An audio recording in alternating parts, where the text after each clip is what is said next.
Bom dia aos amigos e amigas do nosso Falando a Verdade, espaço de informação e análise do momento político, direto aqui de Brasília, nesta segunda-feira, dia 13 de abril. Nas últimas semanas, nós convivemos no Brasil com o absurdo de vermos o presidente da República criticar, questionar e, não apenas uma vez, desrespeitar as orientações do Ministério da Saúde. Essa triste situação, que só agrava a crise que estamos enfrentando, acaba também, por outro lado, passando uma ideia que o presidente Bolsonaro está errado, e isso é fato, e que o Ministério da Saúde está fazendo a sua parte.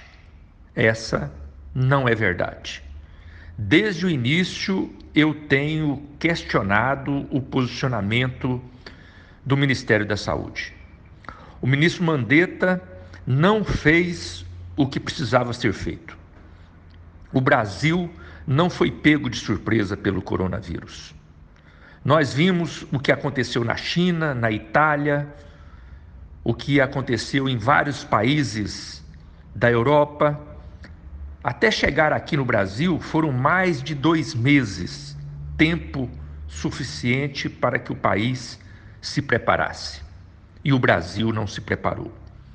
Não montou leitos, não comprou respiradores mecânicos, não contratou profissionais de saúde e, o que é mais grave, não garantiu nem ao menos os testes rápidos para a nossa população de risco. Mais grave ainda, nem ao menos os testes rápidos para os profissionais da saúde. Agora, a conta desta irresponsabilidade, ela está chegando. Chegamos agora ao início dessa semana com 22.169 casos de coronavírus no Brasil. 1.223 óbitos, mais do que dobrou em apenas uma semana esses números aqui no Brasil. E o que é mais grave, vai aumentar mais ainda. E eu diria, já aumentou, porque os números, eles já são muito mais do que isso. E eu já tenho aqui, nesse espaço, alertado a vocês que nos acompanham.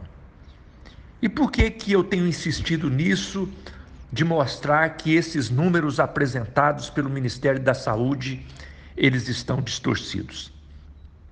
É porque, na medida que o Ministério da Saúde não disponibiliza os testes para as pessoas em situação de risco, como é que se pode fazer o diagnóstico?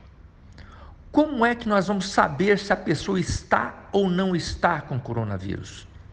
Para que possamos fazer o seu devido isolamento e o seu devido tratamento. Na maioria dos lugares, nem os profissionais de saúde têm tido acesso ao teste. Há 10 dias atrás, o Hospital Sírio-Libanês e o Albert Einstein, em São Paulo, afastaram cerca de 450 profissionais que já estavam infectados. Isso no Albert Einstein e no Sírio-Libanês. Imagina o que pode estar acontecendo no interior desse país afora. Dentro do próprio Ministério, admite-se que hoje nós temos no Brasil mais de 100 mil casos de coronavírus e o dobro de mortes anunciadas pelo Ministério.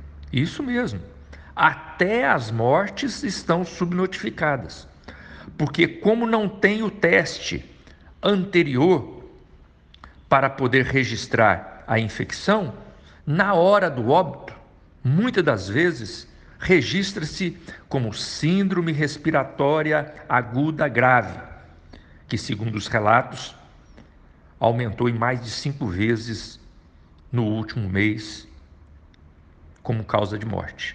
Será por quê? Está evidente. O Ministério da Saúde não fez a lição de casa e agora, desesperado, corre atrás do prejuízo. Só como comparação, na Itália foram disponibilizados cerca de 11.400 testes para cada 1 milhão de pessoas. Na Alemanha, 10.900 testes para cada 1 milhão de pessoas. Em Portugal, para cada 1 milhão, 8.400 testes. Na Espanha, 7.500. Nos Estados Unidos, 5.200 testes por cada 1 milhão de pessoas. E aqui no Brasil, 258 testes apenas por cada 1 milhão de pessoas. Um absurdo. Isso faz com que o número de pessoas infectadas e que estão andando e trabalhando e se movimentando normalmente pelo país seja muito grande. Pessoas que estão andando normalmente, às vezes não tem sintoma e continuando na normalidade por falta de ação do Ministério da Saúde. E com o agravante aqui no país da atitude irresponsável do presidente, que ao invés de assumir a liderança do processo de combate ao coronavírus, insiste em menosprezar o vírus e menosprezar as vidas de brasileiros e brasileiras. Eu volto amanhã com mais um Falando a Verdade. Bom dia.